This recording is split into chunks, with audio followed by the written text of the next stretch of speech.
Good evening and welcome to the regularly scheduled Planning Commission meeting of the City of Westminster, California. It's February 4th, 2026. It is now 6 o'clock. If we could, let's take roll. Commissioner Anderson, Here. Commissioner Nguyen. Here. Vice Chair Wolbert, I am here. Vice Chair, you have a quorum. Thank you. Now it's time for us to salute the flag. If you wouldn't mind, stand, put your hand over your heart, and ready, begin. I pledge allegiance to the flag of the United States of America and to the republic for which it stands, one nation, under God, indivisible, with liberty and justice for all. Thank you. You may be seated. Our third item on the agenda is reports from the Planning Commission Secretary on any late communication items. I don't believe we have any. Is that correct? We don't. Fantastic. Item number 4, ex parte communications. This section is intended to allow all officials the opportunity to reveal any disclosures regarding site visits or ex parte communications about the public hearing and regular business items. Anything from the commissioners tonight? No. All right. Any special presentations tonight? I don't think so. Correct. We have a short agenda. So item number 6, oral communications. This is the time of the meeting that members of the public may address the Planning Commission on matters of public interest, which pertain to the city and are within the subject matter jurisdiction of the Planning Commission. Members of the public wishing to address the public hearing items should do so at the time of the public hearing, unless extended by a majority vote of the Planning Commission. Comments shall be limited to 3 minutes per speaker. To address the Planning Commission, please complete a blue Request to Speak form that is provided at the entrance to the council chambers and submit the form to the Planning Commission clerk. When your name is called, please step to the podium at that time. State your name and city of residence for the record. Do we have any oral communication speakers tonight? We do not have any wishing to speak. All right, if that's the case, I'd like to go ahead and close oral communication. We'll move on to item number 7, which is our selection of Planning Commission Chair and Vice Chair. As you can see, the seat next to me here, Alan resigned last week, so we need to elect a new chair, and we'd like to start with that. Any nominations on the floor? Yes, I'd like to nominate Casey for chair. Well, I'll second that. Okay, we have a motion by Commissioner Anderson, seconded by Vice Chair Wolbert to assign the chair position to Vice Chair Wolbert. Commissioner Anderson? Yes. Commissioner Nguyen? Yes. Vice Chair Wolbert? Yes. Motion carries. Well, thank you. I appreciate that. Now that the vice chair spot has been vacated, we now want to nominate and elect a vice chair, and I'd like to nominate Commissioner Anderson. I'll second that. Commissioner Anderson, you said, I'm sorry? Mm-hmm. We have a motion by Chair Wolbert, seconded by Commissioner Anderson, to assign vice chair to Commissioner Anderson. Yes. Okay, Commissioner Anderson? Yes. Commissioner Nguyen? Yes. Chair Wolbert? Yes. Motion carries. All right. On to item number 8, the approval of minutes. We had some minutes to look over from December 3rd of 2025. Any motions on the floor for the minutes? Yes. Yeah, I'd move approval. At our last meeting, I had asked for some additional information to be included, and it was, and I appreciate staff adding that, so I'd move approval. Okay. I'll second that. So we have motion by Vice Chair Anderson, second by Chair Wolbert, to approve the minutes of December 3rd, 2025's regular meeting. Commissioner Anderson? Yes. Commissioner Nguyen? Yes. Chair Wolbert? Yes. Motion carries. Fantastic. Item number 9 is our public hearings. I'm not going to read that into record because we do not have any public hearing items this week. So we'll move on to items 10 and 11, regular business and reports. Anything from staff?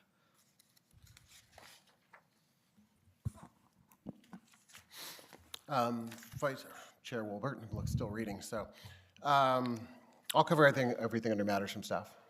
So, if you want to, are we at 12? Did I miss that? Yeah, we're on Sorry. 12. Matters from staff. Anything you got? I can blame lack of sleep right now. So, at the last meeting, I know Commissioner Anderson inquired about administrative versus discretionary approvals because we did have a commercial building that was approved at staff level. The code is unclear exactly where the delineation is. Staff has been in the past using whether or not there was a CEQA finding that needed to be made. What we're moving towards, when we redo the code, we will have set limits, so it'll probably be a size. So if it's a new commercial, new industrial over blah, blah, blah square feet, it would go to commission. If it's under that, it would be approved at staff level. Staff currently has been using if there's anything discretionary about the project. So the building that was approved met all our setbacks, met all our standards, wasn't asking for anything that the commission could actually really rule on. So it would have come down to, do you like the project, which is not something that we want to take to the commission, so we handled that at staff level. If it was something like the warehouse, which we took a while ago, where changes could have been made to the site plan if you guys had found issue with it, we'll still be taking cases like that to commission. But so it's basically going to break down to, is there anything outside of the code that can be looked at? If there isn't, we'll handle at staff level. If there is, we'll be bringing that to the commission. And is there, just a quick follow-up, is there a distinction between the building of the project that meets the zoning versus the occupant that eventually could go in? No, because when we look at buildings, it's usually, we're not considering necessarily the use unless it's a restaurant. I mean, because restaurants are purpose-built. And even then, we really wouldn't be considering, well, is this a pizza place? Is this a Chinese restaurant? Is this a McDonald's? We're looking at the shell of itself. A good example would be Bolsa Row. Even though that was approved by you, that's a vanilla shell commercial building. They're still working on tenant space right now. So normally when we look at these, we look at it as a retail, as a restaurant, not as a specific pad. So, yeah. And actually, because the reason we do that is because we don't actually know if that tenant will ever move in. Right. So we look at it as if it's just a retail use. Is that clear enough for Commissioner? Do you have any questions? Yes. Okay. Because I wanted to move on. I know at the last minute, Chair Wolbert, you had asked, or not the last meeting I attended, you had asked about some cell phone CUPs, and I could not find any permits ever issued for those. So it looks like they pulled the CUPs. A lot of times those are pulled by third parties that, especially if it's a newer cell company. I know Dish has been moving into a lot of areas. They'll just get locations. They don't always go with all their locations. So in both cases, I could find the CUP. I could not find a corresponding building permit that would allow for antennas. And I looked and I don't see any antennas either of those sites at this point. So I think they went with the CUPs and then for some reason moved a different direction with their projects. Does the CUP expire at some point if they don't move on the building? It's usually written into the conditions. Standard condition would be a year. I know, like for the warehouse building, we extended it to 3 because that's a larger time frame. These were both years, so those approvals would be expired at this point. Gotcha. And that is all. I had the commission have any other questions for staff at this point? No, Any other projects you guys were interested in? Well, the only thing that I had, and I was going to bring up in 13, but I guess we can talk about it now.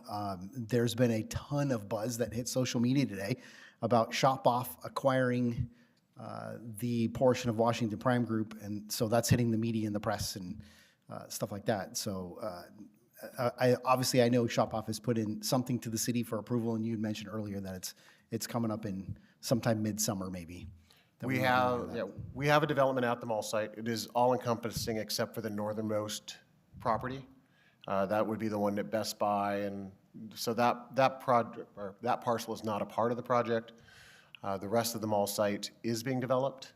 It is approximately 2,250 housing units. It's a few multifamily buildings, some low-income project with that, and a lot of townhomes. There is a commercial component, there is a park component. I do not know about ownership. The application still has Shop-Off and Prime. Okay. The application is complete yet. It is, yeah, and the application is not complete yet, but what we were supplied with in the original application does not show a single owner. Gotcha. Yeah, it was just last minute hit the news today, so everybody's been buzzing around all the community forums talking about, even over in Huntington Beach, there are community forums, and everybody's hitting all that on what Shop-Off announced. So just wanted to get that out here since we're the Planning Commission, that we don't have an official set of anything going forward. These are speculative things that are hitting social media. And we can actually, once they resupply the material we're asking for, they'd eventually have to show if it's single ownership, we could update you at a later date. Right. Yeah, I do have a question, speaking of the mall. Any update on the trucking use on the Upper Sears parking lot? And if you don't have anything new, if you could check in with code enforcement and see how they're doing on that. Code enforcement has moved forward. They have told them that this is not a use that is approved. They have started the procedures. The procedures are not instant. They usually give them some time to comply. I don't know if they filed an appeal. I know they were talking about it. That would take extra time, but code enforcement is moving forward with enforcement. Oh, okay, thank you. And the other location at the mall would be the southwest corner of the mall at Edwards and Bolsa. There's a truck driving school at that location. And I was wondering if that's a permitted use or if they've just moved in and started operating? They are also undergoing enforcement from code enforcement. Okay. So if you could check with them and just at the next meeting, give us an update on that if there's something new to report. I don't think, there won't be anything new at that point. I know the last time I did talk to the code enforcement manager, not right before I left, and they were given a month to comply, Okay. which is fairly, that's a typical timeline for code. It's not usually comply tomorrow. It's, hey, you've got a month. Okay. So they are moving forward with enforcement at this point. And there would not be another update, I believe, before the end of February. Okay, so, we'll keep, you can keep an eye on it, and then if, as appropriate, you could let us know what's happening, if they've had an opportunity to comply and didn't, or if they did comply within their time frame. Well, if you'll know if they comply, because they won't be there anymore. If they don't comply, code enforcement would move on to citation, Thank you. because it is not an approved use at that site. Any other matters for staff? All right, we'll move on to 13, matters from the commission, including AB 1234 when required. Anything from the commission? No, we're good tonight. All right, well, that's a very short meeting, probably the shortest in the history of the city, so congratulations, everyone. We will go to item 14, adjournment. We will see you on February 18th, 2024 at 6 p.m. Thank you very much. Have a good night.